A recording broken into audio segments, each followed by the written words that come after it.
السلام علیکم ورحمۃ اللہ وبرکاتہ۔ بدائع الصنائع،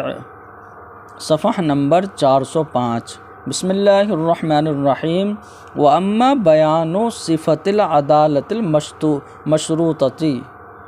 فَقَدِ اخْتَلَفَ أَصْحَابُنَا رحمہم اللہ۔ فرماتے ہیں رہا اس عدالت کی صفت کا بیان کہ جس عدالت کی شرط لگائی جاتی ہے تو ہمارے علماء کا اختلاف ہے۔ امام اعظم نے فرمایا کہ الشرط هو العدالۃ الظاہرہ، کہ جس عدالت کی شرط ہے تو وہ عدالت ظاہرہ ہے۔ ہاں، رہی عدالت حقیقیہ، فرماتے ہیں وہی ثابتۃ بالسؤال عن حال الشہود بالتعدیل والتزکیۃ فلیست بشرط۔ تو عدالت حقیقیہ وہ ہے جو گواہوں کی حالت کے بارے میں سوال کرنے سے ثابت ہوتی ہے، یعنی گواہوں کی حالت کے بارے میں پوچھا جاتا ہے بالتعدیل والتزکیۃ، چھان بین کے ذریعے، اور ان کے بارے میں جو ہے جانکاری حاصل کر کے، تو یہ عدالت حقیقیہ ہے۔ فلیست بشرط، یہ شرط نہیں ہے۔ وقال ابو یوسف و محمد رحمہم اللہ انہا شرط، اور صاحبین نے فرمایا کہ یہ عدالت حقیقیہ شرط ہے۔ تو ہمارے احناف کا اختلاف ہوا۔ امام اعظم نے تو عدالت ظاہرہ کو شرط قرار دیا، البتہ صاحبین وہ عدالت حقیقیہ کو شرط قرار دیتے ہیں۔ فرماتے ہیں وَلَقْبُ الْمَسْأَلَةِ أَنَّ الْقَضَاءَ بِظَاهِرِ الْعَدَالَةِ جَائِزٌ عِنْدَهُ وَعِنْدَهُمَا لَا يَجُوزُ۔ فرماتے ہیں کہ اب مسئلے کی صورت یہ ہوگی کہ قضا ظاہری عدالت پر، کیونکہ ظاہری عدالت ہی کافی ہے امام اعظم کے نزدیک، تو ظاہری عدالت پر فیصلہ کرنا یہ امام اعظم کے نزدیک تو جائز ہوگا، صاحبین کے نزدیک جائز نہیں ہوگا۔ فرماتے ہیں وَجُمْلَةُ الْكَلَامُ فِيهِ، اور اس سلسلے میں خلاصہ کلام یہ ہے کہ أَنَّهُ لَا خِلَافَ فِي أَنَّهُ إِذَا طَعَنَ الْخَصْمُ فِي الشَّاهِدِ أَنَّهُ لَا يُكْتَفَى بِظَاهِرِ الْعَدَالَةِ۔ تو فرماتے ہیں کہ دو یہاں پر اتفاقی صورتیں نکلیں گی کہ جب کسی گواہ کے بارے میں جو خصم ہے، مد مقابل ہے، وہ اگر طعنہ زنی کر دے گواہ کے بارے میں،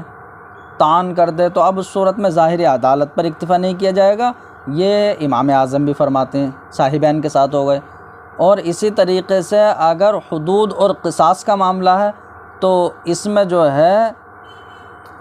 اس میں بھی ان کی حالت کے بارے میں پوچھا جائے گا، ظاہری عدالت پر اکتفا نہیں کیا جائے گا۔ اب اس کے علاوہ جو ہے حدود و قصاص کے علاوہ صورتوں میں اختلاف ہے۔ فرماتے ہیں کہ اس میں خلاصہ کلام یہ ہے کہ انہ لا خلاف فی انہ اذا طعن الخصم فی الشاہد۔ فرماتے ہیں اور اس بات میں تو کوئی اختلاف نہیں ہے کہ جب خصم جو ہے وہ گواہ کے بارے میں طعنہ زنی کر دے تو اب لا یکتفی بظاہر عدالتی، تو اب ظاہر عدالت پر اکتفا نہیں کیا جائے گا، بل یسأل القاضی عن حال الشہود، بلکہ قاضی گواہوں کی حالت کے بارے میں سوال کرے گا، پوچھے گا کہ یہ یعنی چھان بین کرے گا، تو عدالت حقیقیہ کی ضرورت ہوگی۔ فرماتے ہیں وَكَذَا لَا خِلَافَ فِي أَنَّهُ يَسْأَلُ عَنْ حَالِهِمْ فِي الْحُدُودِ وَالْقِصَاصِ۔ ایسی حدود، حد لگانا ہے یا قصاص، تو یہ بڑے معاملے ہوئے، اس میں بھی جو ہے عدالت حقیقیہ شرط ہوگی۔ تو فرمایا ایسی اس بات میں کوئی اختلاف نہیں ہے کہ قاضی گواہوں کی حالت میں گواہوں کی حالت کے بارے میں پوچھے گا حدود اور قصاص میں، ولا یکتفی بالعدالت الظاہرہ، اور ظاہر عدالت پر وہ اکتفا نہیں کرے گا۔ سواء طعن الخصم، اب حدود و قصاص کا معاملہ تو بڑا ہے، یہاں پر تو یہ قید بھی نہیں ہے کہ جو مد مقابل ہے اس نے طعن کیا ہو، اب یہ کہ سواء طعن الخصم فیہم، چاہے گواہوں کے بارے میں خصم نے طعن کیا ہو یا طعن نہ کیا ہو، او لم یطعن۔ فرمانے واختلفوا فیما سوى الحدود والقصاص اذا لم یطعن الخصم۔ تو اب اوپر کی جو صورتیں ہوئیں ان کے علاوہ، تو فرماتے ہیں کہ حدود اور قصاص کے علاوہ وہ صورتیں کہ جب مد مقابل نے جو ہے خصم نے گواہوں کے بارے میں طعن نہ کیا ہو، تو اب اس میں اختلاف ہے، وہ اختلافی صورت ہے۔ قال ابو حنیفہ رحمہ اللہ، امام اعظم تو فرماتے ہیں کہ لا یسألو کہ قاضی وہ گواہوں کی حالت کے بارے میں نہیں پوچھے گا۔ وقالا یسألو، اور صاحبین کہتے ہیں کہ وہ قاضی گواہوں کی حالت کے بارے میں سوال کرے گا۔ تو یہ اختلافی صورت ہے۔ ام مشائخنا من قال ھذا الاختلاف اختلاف زمان لا اختلاف حقیقت۔ اب فرماتے ہیں ہمارے مشائخ میں سے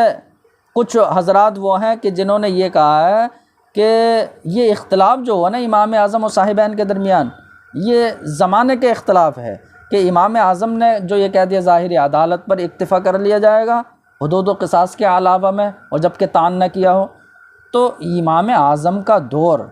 اللہ اکبر، وہ تو تابعی ہیں، تو اب ان کے دور میں وہ فتنہ و فساد نہیں ہوگا جو بعد والے دور میں ہوگا۔ تو اس لیے جو بعد میں صاحبین کا دور ہوا تو اس میں انہوں نے ظاہر عدالت پر اکتفا کا قول نہیں کیا، بلکہ کہا کہ حقیقی عدالت سے جو ہے قاضی فیصلہ کرے گا۔ فرماتے ہیں کہ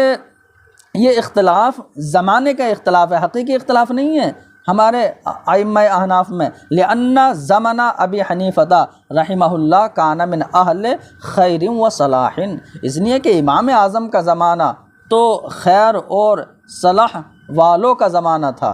ہاں، لأنہ زمن التابعین، اس لیے کہ امام اعظم کا جو زمانہ تھا وہ تابعین کا زمانہ تھا۔ وقد شہد لہم النبی بالخیریت، اور تابعین کے لیے تو نبی علیہ السلام نے خیریت کی شہادت دی ہے کہ ان کا زمانہ خیر ہے۔ فرمایا خیر القرون قرنی الذی انا فی، حضور نے فرمایا کہ سب سے بہتر زمانہ وہ میرا زمانہ ہے جس میں میں ہوں۔ ثم الذین یلونہم، پھر ان لوگوں کا زمانہ کہ جو ان سے ملے ہوں، یعنی صحابہ کا، پھر ان کا زمانہ جو ان سے ملے ہوں، یعنی تابعین کا۔ فرماتے ہیں تابعین تک فرمایا حضور نے ثم یفش الکذب، پھر جو ہے وہ کذب عام ہو جائے گا، جھوٹ جو ہے وہ پھیل جائے گا۔ تو یہ حدیث ہے۔ فکان الغالب فی اہل زمانہ، ہاں، الصلاح والسداد، تو امام اعظم کا دور وہ تابعی دور ہے، تو اب امام اعظم کے زمانے والوں میں صلاح اور درستگی تھی۔ فوقعت غنیت عن السؤال عن حالہم فی السر، اور گواہوں کے باطنی حال کے بارے میں پوچھنے سے بے نیازی تھی۔ ثم تغیر الزمان وظہر الفساد فی قرنہما، فرماتے ہیں پھر زمانہ بدلا اور فساد جو ہے ظاہر ہوا صاحبین کے زمانے میں۔ فوقعت الحاجۃ الی السؤال عن العدالۃ، تو اب عدالت کے بارے میں سوال کرنے کی حاجت ہوئی کہ گواہوں کے بارے میں چھان بین کی جائے، ظاہر عدالت پر اکتفا نہ کیا جائے۔ فکان اختلاف جوابہم لاختلاف الزمان، تو اب ائمہ ثلاثہ کے جواب کا جو اختلاف ہے، یعنی جو ان کے قول کا اختلاف ہے، یہ زمانے کے اختلاف کی وجہ سے ہے۔ فلا یکون اختلافا حقیقیا، تو یہ حقیقی اختلاف نہیں کہلائے گا۔ ومنہم من حقق الخلاف، اور بعض مشائخ نے اختلاف کی تحقیق فرمائی ہے۔ تو بعض حضرات نے تو یہ وجہ بتائی کہ اس لیے امام اعظم نے ظاہر عدالت پر اکتفا کیا، صاحبین نے نہیں، لیکن بعض نے اختلاف کی تحقیق فرمائی اور بتایا کہ صاحبین کے قول کی وجہ کیا ہے اور امام اعظم کے قول کی کیا ہے۔ فرماتے ہیں وجہ قولہما، صاحبین کے قول کی وجہ یہ ہے کہ کہتے ہیں ظاہری عدالت پر اکتفا نہیں کیا جائے گا، کہتے ہیں ان العدالت ظاہرۃ تصلح للدفع لا للاثبات لثبوتها باستصحاب الحال دون الدلیل۔ ہاں، تو صاحبین کی دلیل کا خلاصہ یہ ہوا کہ گواہوں کی گواہی سے فیصلے کو ثابت کرتا ہے قاضی، تو جب وہ قاضی فیصلے کو ثابت کرتا ہے تو یہ سمجھ میں آیا کہ گواہوں کی گواہی سے فیصلے کو ثابت کیا جا رہا ہے، اس بات ہو رہا ہے، یہاں پر ایجاب ہو رہا ہے۔ اب فرماتے ہیں جو ظاہری عدالت ہے تو یہ کسی چیز کو ثابت نہیں کر سکتی، بلکہ یعنی ظاہری عدالت سے کسی چیز کو دفع تو کیا جا سکتا ہے لیکن ثابت نہیں کیا جا سکتا۔ کیوں؟ کیونکہ ظاہری عدالت کا ثبوت تو استصحاب حال کے بنیاد پر ہے، یعنی یہ دیکھا کہ یہ مومن ہے تو مومن ہے تو یہ عادل ہی ہوگا، تو وہ دلیل کی بنیاد پر نہیں ہے ظاہری عدالت، تو یہ دفاع کی تو صلاحیت رکھتا ہے لیکن اس بات کی نہیں۔ جیسے کوئی مومن ہے تو اب اسے ہم یہ نہیں کہہ سکتے کہ وہ فاسق ہے، تو اب کیونکہ مومن ہے تو اب اس کا ظاہری عدالت یہ ہوگا کہ یہ فاسق نہیں ہوگا، تو اب فسق کا دفع ہو رہا ہے۔ البتہ وہ پھر اس کے کہنے کی وجہ سے کسی پر حکم کو ثابت کیا جائے، قاضی فیصلہ کرے، تو یہ تو اس بات ہوگا، اس کے لیے جو ہے استصحاب حال جو ظاہری عدالت ہے وہ کافی نہیں ہوگی۔ فرماتے ہیں صاحبین کے قول کی دلیل یہ ہے کہ ان العدالت الظاہرۃ تصلح للدفع، کہ ظاہری عدالت وہ دفع کی تو صلاحیت رکھتی ہے، لا للاثبات، اس بات کی صلاحیت نہیں رکھتی کہ قاضی جو ہے کسی حکم کو ثابت کر دے۔ کیوں؟ لثبوتها باستصحاب الحال، کیونکہ ظاہری عدالت کا ثبوت وہ استصحاب حال کی وجہ سے ہے، دون الدلیل، دلیل کی وجہ سے نہیں ہے۔ والحاجۃ ہا ہنا الی الاثبات، اور حاجت یہاں پر اس بات کی ہے کہ قاضی جو ہے وہ حکم کو ثابت کرتا ہے، وہو ایجاب القضاء، اور وہ فیصلے کو واجب کرنا ہے، تو یہاں پر حاجت یہ ہے کہ قاضی یہ فیصلے کو واجب کرے گا۔ والظاہر لا یصلح حجۃ لہ، اور ظاہر عدالت یہ اس بات کی حجت بننے کی صلاحیت نہیں رکھتی ہے۔ فلا بد من اثبات العدالت بدلیلها، تو اب عدالت کا ثابت کرنا ضروری ہے اس کی دلیل سے، اور جب عدالت کی دلیل سے جو ہے عدالت کو ثابت کیا جائے تو وہ عدالت حقیقیہ ہوگی کہ گواہوں کے بارے میں پوچھ کر جو ہے وہ ثابت کیا جائے۔ ولی ابی حنیفہ ظاہر قولہ عز وجل، اور امام اعظم کی دلیل اللہ کے فرمان کا ظاہر ہے کہ وَكَذَلِكَ جَعَلْنَاكُمْ أُمَّةً وَسَطًا، کہ اور ایسے ہی اللہ نے فرمایا کہ اسی طرح ہم نے تم کو امت وسط بنایا ہے۔ امت وسط کا مطلب ای عدلہ، تو اب عادل امت بنایا ہے، تو اس کا مطلب یہ ہے کہ امت محمدیہ کو عدالت سے موصوف فرمایا اللہ رب العزت نے، تو اصل عدالت ہے، اور عدالت اگر زائل ہو رہی ہے کسی عارض کی وجہ سے تو وہ تو عارض کی وجہ سے ہو رہی ہے، اصل تو جو ہے نا مومنین کے اندر عدالت ہے۔ فرماتے ہیں وصف اللہ سبحانہ وتعالی مؤمنی ہذہ الامت بالوساطۃ، کہ اللہ رب العزت نے اس امت کے مومنین کو موصوف فرمایا ہے وساطت کے ساتھ، یعنی اور وہ کیا ہے؟ عدالت، یعنی عادل فرمایا ہے۔ وقال سیدنا عمر رضی اللہ تعالی عنہ عدول بعضهم علی بعض، اور سیدنا عمر رضی اللہ عنہ نے فرمایا کہ مومنین بعض پر جو ہیں وہ عادل ہیں، تو اب حضرت عمر نے بھی یہ فرمایا کہ بعض پر عادل ہیں۔ فصارت العدالت اصلا فی المؤمنین، تو اب عدالت جو ہے یہ مومنین کے اندر یہ اصل ہوئی۔ وزوالها بعارض، اور اگر عدالت یہ ختم ہو رہی ہے، زائل ہو رہی ہے، تو اس کا زوال کسی عارض کی وجہ سے ہوگا، تو یہ جو ہے ایک دلیل ہوئی۔ فرماتے ہیں وَلِأَنَّ الْعَدَالَةَ الْحَقِيقِيَّةَ مِمَّا لَا يُمْكِنُ الْوُصُولُ إِلَيْهَا، اب امام اعظم کی طرف سے دوسری دلیل یہ ہے کہ عدالت حقیقیہ ان میں سے ہے کہ جن تک رسائی ممکن نہیں ہے۔ عدالت حقیقیہ کا مطلب یہ ہے کہ گواہوں کے بارے میں خوب چھان پھٹک کی جائے، تو عدالت حقیقیہ ان چیزوں میں سے ہے جن تک رسائی ممکن نہیں ہے کہ انسان کے جو ہے باطن کو لوگوں سے جان لیا جائے، تو اب جو ہے فتعلق الحکم بالظاہری، تو حکم جو ہے وہ ظاہر پر متعلق ہے، تو حکم جو لگتا ہے وہ تو ظاہر کو دیکھ کر دیکھا ہے کہ ظاہری طور پر جو ہے یہ عادل ہے، تو اسی پر حکم متعلق ہوگا۔ وقد ظہرت عدالتہم قبل السؤال عن حالہم، اور گواہوں کا عادل ہونا یہ ظاہر ہو گیا ہے ان کی حالت کے بارے میں سوال کرنے سے پہلے ہی، کیونکہ ظاہر ہو گیا یہ عادل ہیں، عدالت ظاہرہ، تو اب یجب الاکتفاء بہ، تو اب اسی عدالت ظاہرہ پر اکتفا واجب ہے، یہ امام اعظم نے فرمایا۔ تو دو دلیلیں ہوئیں، الا ان یطعن الخصم، لیکن فرما رہے کہ ہاں اگر خصم طعن کر دے گواہوں کے بارے میں تب جو ہے عدالت ظاہرہ پر اکتفا نہیں کیا جائے گا۔ ہاں کیوں؟ لأنہ اذا طعن الخصم، اس لیے کہ جب خصم جو ہے وہ گواہوں کے بارے میں طعن کر دے، وہو صادق فی الطعن، اور وہ اپنے طعنہ زنی میں سچا ہو، تو تو اب ایک تو عدالت ظاہرہ ہے اس کی کہ ظاہری طور پر یہ ہے کہ یہ عادل ہے کیونکہ مومنین میں اصل عدالت ہے، اور دوسری ہے کہ خصم نے طعنہ کر دیا اور وہ اپنے طعنے میں سچا بھی ہے تو اس کا بھی یہ ظاہری طعنہ ہوا، تو دونوں ظاہر ہوئے، یعنی ایک ظاہر تو کہہ رہا ہے کہ یہ عادل نہیں، اور ایک جو اس کا اصل کے اعتبار سے وہ کہہ رہا ہے یہ عادل ہے، تو دو ظاہروں کے درمیان تعارض ہو گیا۔ تو اب جب تعارض ہے تو کسے ترجیح دی جائے، تو اس کے لیے سوال کرنا پڑے گا۔ فرماتے ہیں کہ وہ اپنے طعن میں سچا ہو تو فیقع التعارض بین الظاہرین، تو دونوں ظاہر کے درمیان تعارض ہو گیا کہ ایک ظاہر کہتا ہے کہ عادل نہیں اور ایک ظاہر کہتا ہے کہ عادل ہے، تو فلا بد من الترجیح بالسوال، تو اب کس ظاہر کو ترجیح ہو، تو اب ترجیح کا ہونا ضروری ہے سوال کے ذریعے کہ گواہوں کی حالت کے بارے میں سوال کیا جائے۔ ہاں یہ ہوا۔ فرماتے والسؤال فی الحدود والقصاص طریق لدرئہا،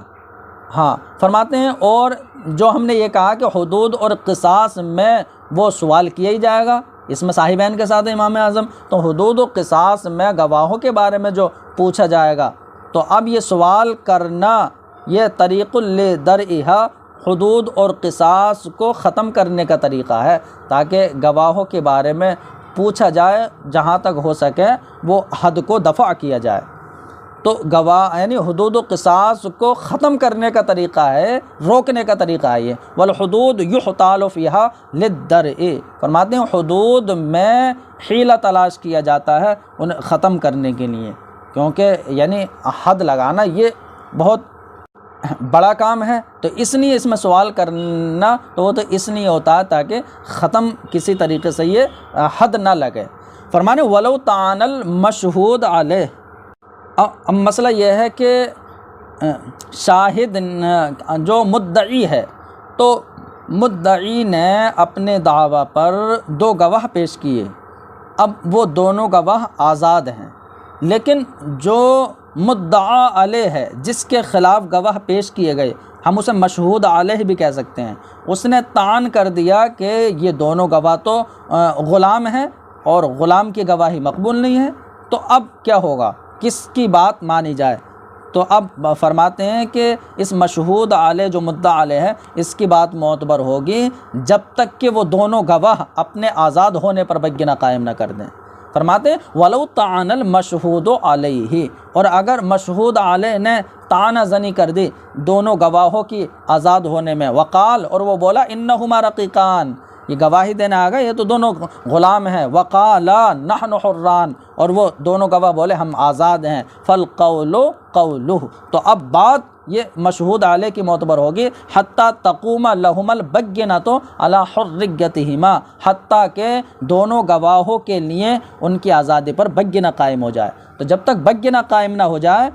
بات مشہود علیہ کی معتبر ہوگی۔ کیوں؟ لأن الاصل فی بنی آدم وان کان هو الحریۃ لکونہم اولاد آدم وحواء علیہما السلام وہما حران، ہاں لیکن فرماتے ہیں کہ اس لیے کہ بنی آدم میں اصل اگرچہ آزادی ہے، اگرچہ اصل جو ہے وہ آزادی ہے، کیوں؟ کیونکہ یہ بنی آدم حضرت آدم و حوا علیہم السلام کی اولاد ہیں اور وہ دونوں آزاد ہیں، تو سارے بنی آدم آزاد ہوں گے، تو اگرچہ اصل آزادی ہے لیکن یہ جو اصل آزادی جو ثابت ہو رہی ہے تو استصحاب حال کے طور پر ہو رہی ہے کہ پیچھے سے چلا آ رہا ہے کہ آزاد ہوں گے، سب آزاد ہوں گے۔ اب یہ جو استصحاب حال سے جو ثابت ہوتا ہے آزادی، یہ دوسرے پر الزام کی صلاحیت نہیں رکھتا، الزام کے لیے دوسرے پر حکم کو ثابت کرنے کے لیے تو دلیل چاہیے۔ ہاں تو اب اگر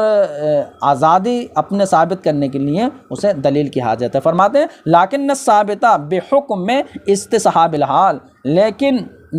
جو استصحاب حال کے حکم سے ثابت ہو، کیونکہ آزادی یہاں استصحاب حال کے طور پر ثابت ہے، فرماتے ہیں جو ایسا ہو لا يصلح للالزام علی الخصم، وہ خصم پر الزام کی صلاحیت نہیں رکھتا، یعنی دوسرے کے خلاف وہ گواہی نہیں دے سکتے، یہ تو گواہ دوسرے کے خلاف کر رہے ہیں نا الزام، ہاں تو خصم کے خلاف وہ الزام کی صلاحیت نہیں رکھتا۔ ولا بد من اثباتها بالدلائل، بلکہ ہاں دوسرے پر مد مقابل پر الزام کو ثابت کرنا وہ ضروری ہوگا دلائل سے، یا اپنی حریت کو ثابت کرنا یہ ضروری ہوگا دلائل سے، کہ دلائل سے اپنی آزادی کو ثابت کرے، استصحاب حال پر اکتفا نہیں ہوگا۔ فرمانے والاصل فیہ ان الناس کلہم احرار الا فی اربعۃ، فرماتے ہیں اس میں اصل یہ ہے کہ یعنی تمام لوگ آزاد ہیں سوائے 4 جگہ کے، کہ ایک تو شہادت اور حدود اور قصاص اور عقل، تو ان 4 جگہ میں تمام لوگ آزاد نہیں ہیں، یعنی گواہی کا مسئلہ ہو یا حدود و قصاص ہو یا عقل دیت کا معاملہ ہو، تو ان میں برابر نہیں ہے۔ فرمانا ھذا اذا کانا مجہول النسب لم تعرف حریتہما ولم تکن ظاہرۃ مشہورۃ۔ ہاں فرماتے ہیں کہ یہ جو ہم نے کہا کہ تمام لوگ آزاد ہیں سوائے 4 جگہ کو چھوڑ کر، یہ اس صورت میں ہے کہ جب کہ دونوں گواہ مجہول النسب ہوں اور ان کی آزادی معروف نہ ہو، ہاں اور ان کی آزادی بھی معروف نہیں ہے اور نسب بھی مجہول ہے، ولم تکن ظاہرۃ مشہورۃ، اور جو ہے مشہور اور ظاہر بھی نہیں ہے ان کی آزادی۔ کیسے؟ بیں بان کان من الہند، بیں طور کہ وہ ہندوستان کے ہوں، تو اب ہندوستان کے ہوں گے تو اب ان کی آزادی وہ ظاہر و مشہور نہیں ہوگی۔ اب ترکی یا جو ہے ترکستان کے ہوں گے، او غیرہم ممن لا تعرف حریتہ، یا ان کے علاوہ ان لوگوں میں سے ہوں کہ جن کی آزادی معروف نہیں ہے، تو تب یہ ہے ہاں او کانا عربین، یا جو ہے دونوں عربی ہوں، تو یہ او کانا عربین کا تعلق یعنی پیچھے سے یہ بان کانا، تو یعنی دونوں گواہ مجہول النسب ہے اور آزادی معروف نہیں ہے، بیں طور کے ہندوستان کے ہوں ہاں، یا جو ہے او کانا عربین، یا مجہول النسب ہے اور آزادی معروف نہیں ہے، اب چاہے وہ عربی ہوں۔ فرمانے اما اذا لم یکونا ممن یجری علیہ الرق، رہا جب کہ وہ دونوں گواہ ان لوگوں میں سے ہوں کہ جن پر رقیت جاری نہیں ہوتی ہے، مطلب ایسے لوگ ہیں کہ جو ابھی غلام نہیں بنے ہیں، تو یہ معروف ہے کہ یہ غلام نہیں ہیں، تو اب اس صورت میں دونوں گواہوں کی بات ہی معتبر ہوگی، اب مشہود علیہ کی بات نہیں ہوگی معتبر۔ فرماتے ہیں فالقول قولہما، تو اب بات جو ہے وہ دونوں گواہوں کی معتبر ہوگی، ولا یثبت الرق